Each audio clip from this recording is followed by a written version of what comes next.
Hey Divination, thanks for joining us in this live stream, and today I will show you 3 ways on how you can use Divi's hover options to create nice looking CTAs and to emphasize them. So we're going to use the laundry service layout pack. If you haven't checked that out yet, make sure that you do. I've mentioned a link in the description below, and if you're not an Elegant Themes member yet, make sure that you check out Divi. I've mentioned a link to the product page where you can go ahead and discover everything for yourself. And without any further ado, let's get to it. All right, so let's start off by taking a look at the laundry service layout pack. So this is the kind of style that you can expect from it. It has some kind of pastel colors in it, which I really like. And I like all of the Divi built-in options that are used here as well, very creative. And what we're going to do within this live stream tutorial is show you how you can emphasize the CTAs using Divi's hover options. And we have 3 examples, so let me show you really quick what examples that are. And so here we have the first one. We have this module over here that says call us with the phone number, and if you hover it, it will create and emphasizes for the all services button. And if we scroll down over here, we have a text module over here, and if we hover it, it turns into a button. And same goes for the last example that we have over here. We have the newsletter opt-in, and if we hover it, it will expand and make it easier for visitors to get subscribed, and it will just draw a little bit more attention to it. So let's get started. So the first thing you will need to do is use the laundry service homepage. So you can find that by going to the link in the description below, but as usual, you can find it in the pre-made layouts when you open a new page. And let's get to it. So I've already done that over here. I have a brand new homepage that hasn't been altered yet. So I'm just going to enable the visual builder at the top.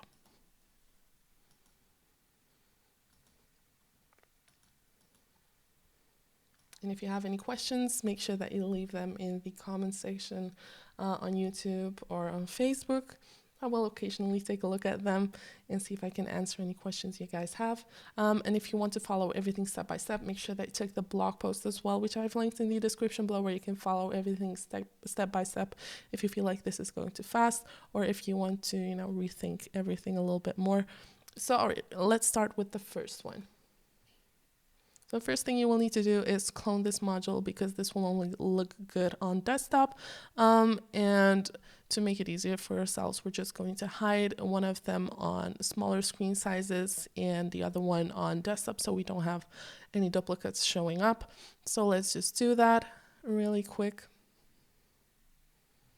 And then we'll open the first module over here, and we're going to hide it on tablet and phone. And then we'll open the second one as well, but instead we'll hide it on desktop.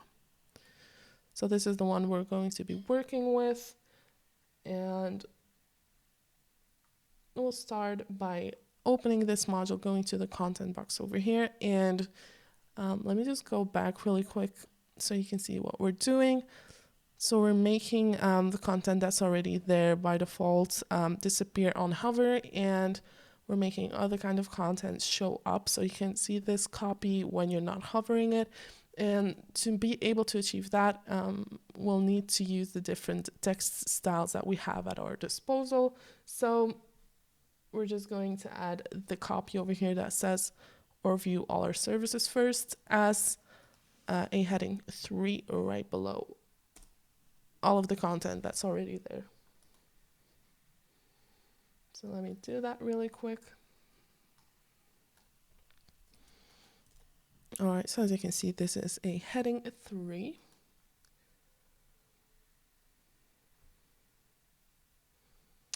And then we'll go to the text settings. So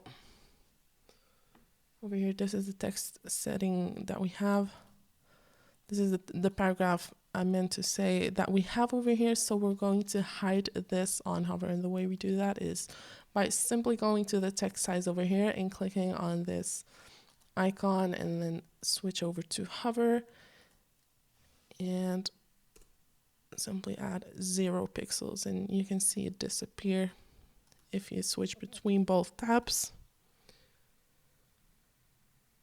And we're going to do the same thing for the heading 2, which is the call to action over here. And again, we're going to enable the hover option and we'll add 0 on hover. So now you can see everything disappear. And then we'll go to the heading 3 text settings over here, and we're going to match it with the layout pack as usual. And we're going to use Josephine Psalm over here, and we're going to use a semi-bold font weight, and we're going to use a text size that differs on hover. So we'll have the opposite over here. So we'll start with 0 pixels by default, and then we'll switch over to hover and add a bit of text size over there. We're using 40 pixels. So now you can see everything fall into place little by little. And then we'll go to the spacing settings. So as you can notice, this gets pushed to the left a little bit when it's being hovered. So we'll start off with some values that we'll need to add.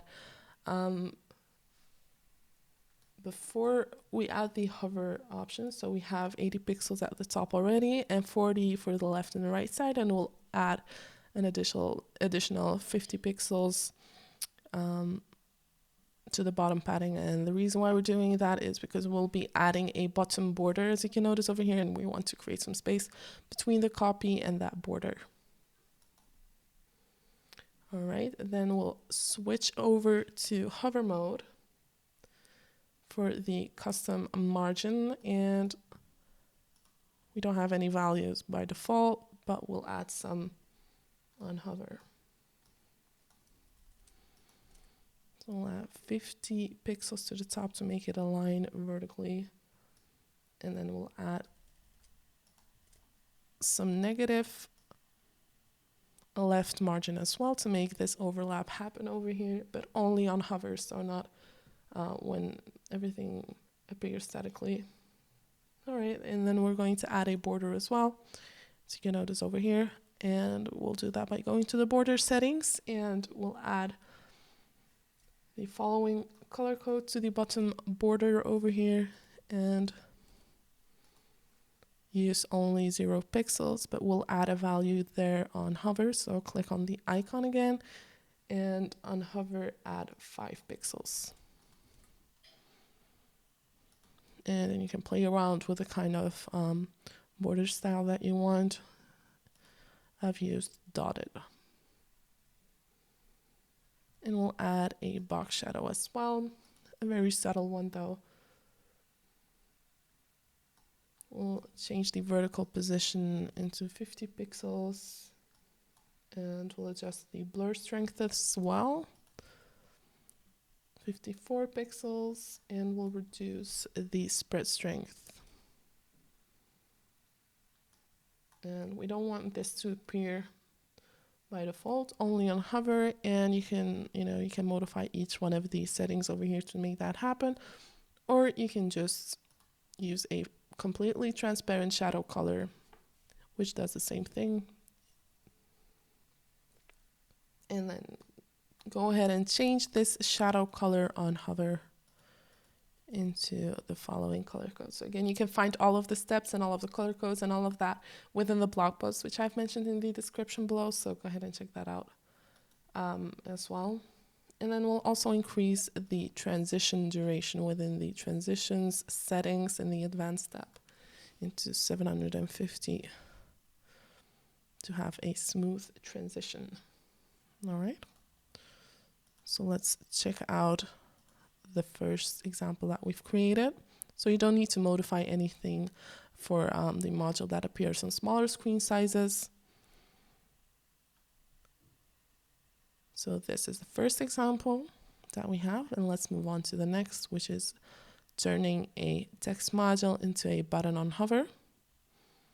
All right, so I'll enable the visual builder again.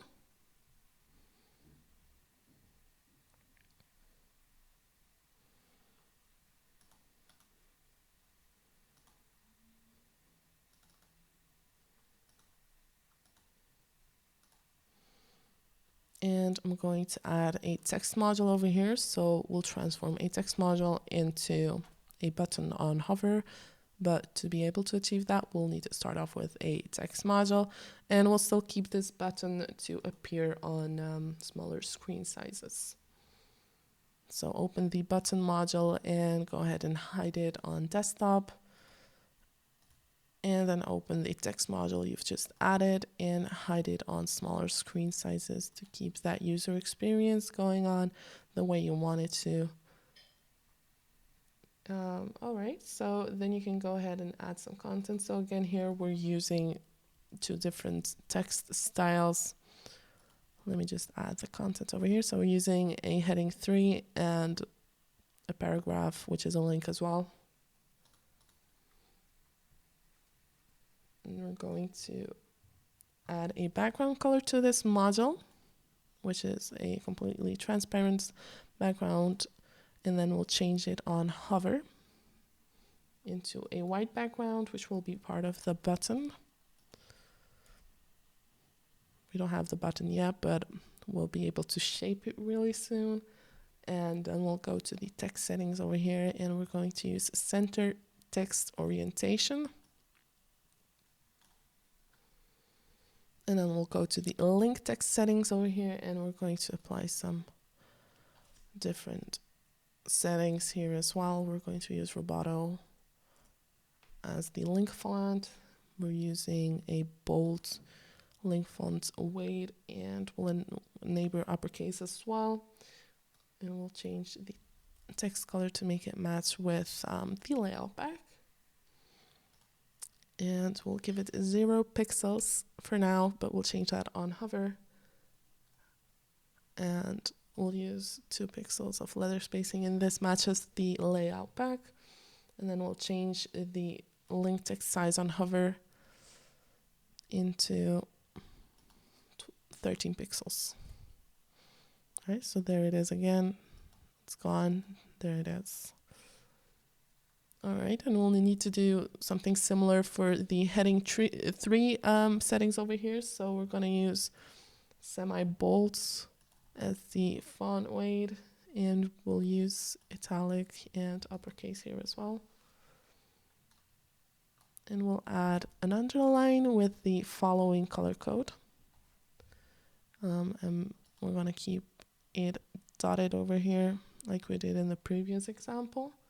And we're going to choose a white color for this copy over here and add 37 pixels to the text size, which will change on hover. So we'll make it disappear. We'll enable the hover option over here and add 0 pixels. So this is what we have up until now. Actually, I'm going to get rid of the uppercase. Looks better. So you can already see it fall into place. But now we have to make sure that this looks like a button, which it doesn't at this moment. And to do that, we're going to play around with the sizing settings. So we're going to keep 100% of the width by default, but we'll change it on hover. We're using 23% instead, and we'll enable center module alignment.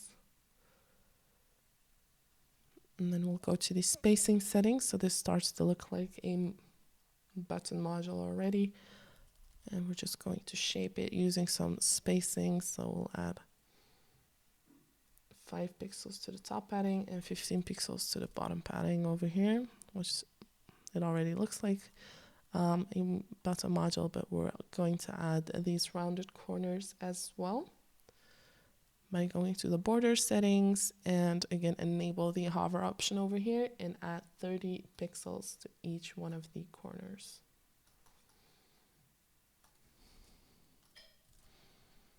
There we go, we have a button. So we can see the hover happening if you switch between these two tabs over here. And last but not least, you can also increase the transition over here to 700 if you want to create a bit of a smooth transition over there. All right, here we have the second example. And let's move on to the third one as well, which is this newsletter opt-in form that increases in size once you hover it. Also a bit of body text that shows up as well if you want to add an extra incentive. All right, so to do that, scroll down your page and clone this module over here. Then open the first module that you can find and hide it on desktop. We'll be working with the second one, so open that one as well and hide it on smaller screen sizes. All right, so this is the one that we'll be working with. So go ahead and open the settings over here and add some copy to the content box to add an extra incentive, an extra line of copy to convince people to sign up. But you don't have to do it. It depends on if you want to create that extra, if you want to go that way, if you want to add that extra step to emphasize your CTAs. And then go to the text settings, so the title text settings over here, and add 50 pixels on hover. So at this moment we have 24 pixels, and it only makes sense if you're making something larger that you also increase the text size, so it kind of looks in proportion with the size of the module itself. So we'll enable the hover option over here and go to the hover mode and add 50 pixels. All right, and then we'll go to the body text settings. So this is the body that we've just added, and we'll add 0 pixels to the text size, but change it on hover into 14 pixels. All right.